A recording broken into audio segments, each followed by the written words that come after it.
Everybody says that this is the best Tamina we've ever seen, but that's because we've never been able to see Tamina. Like, she's always had that inside of her. She's always had that fire, that passion. She's always had the love of performing and wrestling.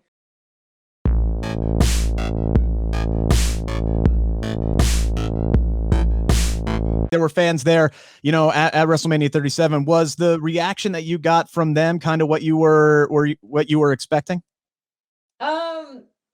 I guess I didn't really get a chance to soak in much of a reaction. I heard them, a few 10 people over here chanting my name when I did this stuff out there with Michael Cole. And then the little bit that I got to do on stage right before the Bellas threw me.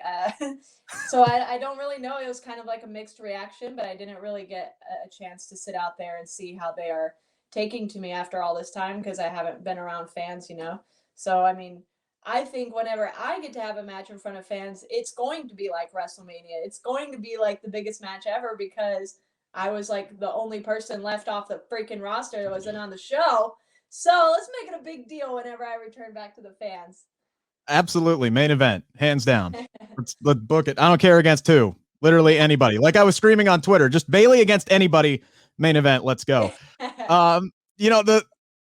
How has the transition back to being in the Thunderdome now been? Because it's like, it feels like they gave you this little appetizer. It's like, oh, the fans are back. Here it goes. And now they never served you dinner. Like you're back in the Thunderdome now. Yeah, it is weird. It was like, we're so used to it now, which is a sad thing to say.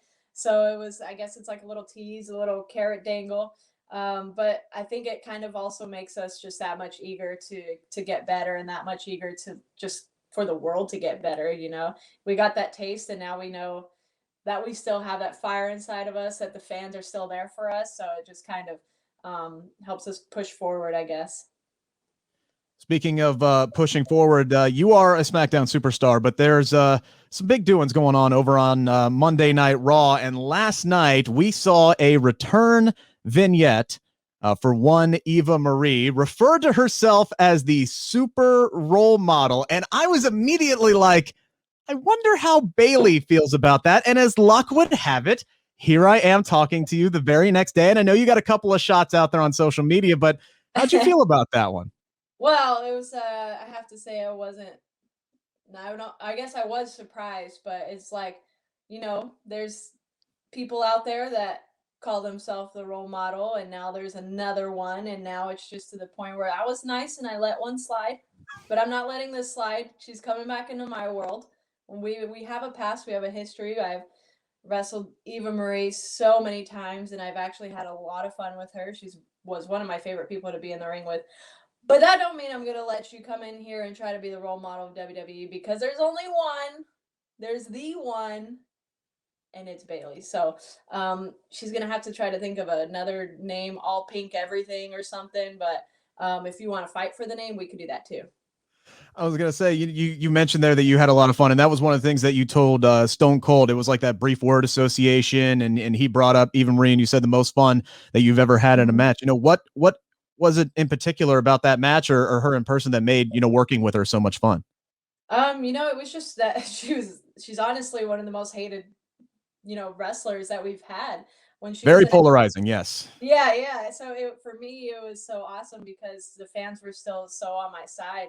I remember doing a promo at NXT one time, and we were literally talking back and forth, and she couldn't get a word in because every time she put the mic up, they were booing so loud. Like, we couldn't hear each other face to face. I was trying to talk and I could not hear her, or she couldn't hear me. Until we saw the camera guys like, just talk, because obviously we have a mic where TV is going to hear us. But and then we've wrestled on so many live events for NXT that were non-televised, and it was literally the same thing. She can go and do anything. She could just put her foot in the ring, and they were eating her up. It was just the most fun. Like, those are those things where you don't really have to do much. You don't have to put on this big 5-star match, because the crowd reaction is what it's all about. And it was just so simple and so fun. If there's one thing she can do, it is garner a reaction. And I can't wait to hit her air guitar every single time. I can't wait to see her back in front of fans. Well, anybody back in fans, but her especially, because I think that's going to be a heck of a reaction. Obviously, WrestleMania Backlash is coming up this weekend, but the pay-per-view after that, Money in the Bank, and you are a former Money in the Bank winner, and it's kind of weird how far on the opposite ends of the spectrum the briefcase holders have been, because you have Carmella, who held the case longer than any man or woman in company history. And then I think you, Alexa, and Asuka had it for all of a day combined, maybe between the three of you. Obviously, you can't beat winning the championship, especially getting the pop that you did on that night. But is there a part of you that would have liked to have a crack at playing that, for lack of a better term, that stalker role? Yeah, I think I would have had a lot of fun with it. I thought about that, that night actually. And I was like, man, I would have loved to just carry it around and tease something, that's something where you're always gonna be on TV, just teasing the briefcase and teasing like, is she gonna cash it in or not? And you're always kind of a part of the title picture that way. And it would just be, I don't know, I thought it would just be kind of cool, and just to say that I, call myself Miss Money in the Bank for a longer amount of time. But then Carmelo was like, no, you don't want that burden of carrying. She literally had to like carry it onto the airplanes, and people have no idea what it is. So I'm like, all right, yeah, you're probably right. I'm happy to just have that moment that I did. Other than yourself, because obviously you'll be SmackDown Women's Champion by then, who would you like to see come out as the briefcase holder this year? Oh man, that's hard, but I'm gonna have to go with either one of the Riot Squad, or Thank two, you. both of them. Maybe they could share it. They're best friends, right?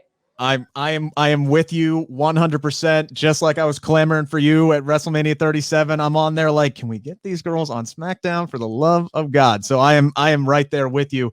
We do know one match that's going to be happening this Friday on SmackDown, and that is for the women's tag team titles. Nia and Shayna defending against Natty and Tamina.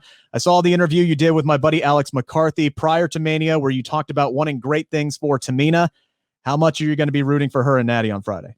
Oh, so much. Natty already knows that, she's a former women's champion, a former Divas champion. So she's had her little taste, but I was just telling them the other day that I think them being together has really brought out the best in each other. And, everybody says that this is the best Tamina we've ever seen, but that's because we've never been able to see Tamina. Like, she's always had that inside of her. She's always had that fire, that passion.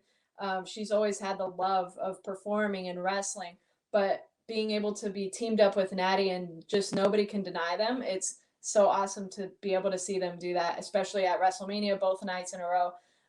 And then to be able to be on TV every week and just get that attention that they've deserved for so long. And Tamina is one of the freaking most badass people you will ever meet, but she's so loving for this business, which I can appreciate more than anything. Yeah, and it was so great for her to get the crowd reaction that she did at WrestleMania. Just up there in the press box at Raymond James and hearing through the glass clear as day, people rooting for Tamina. That was very cool. That was very cool, and I'm happy she got that. Yeah, it was amazing. I was one of those people chanting her name. Bayley, this has been an absolute blast. I appreciate it. I didn't want to take up too much of your time, but we do have a big match this Sunday. What can Bianca Belair expect from Bayley? Well, she can expect to kiss her title goodbye. I just hope she just doesn't. Honestly, I said it on Friday, but I think she's underestimating, the type of competitor that I am. I had a lot of fun with her in our first feud. All fun and games and everything. I was happy for her at WrestleMania up until she won the title. Then it all changed. So she just got to be ready. And I'm sorry, but your little honeymoon phase is over. Bayley, thank you so much. Good luck moving forward. I appreciate it. Thank you, Rick. Take care. You too.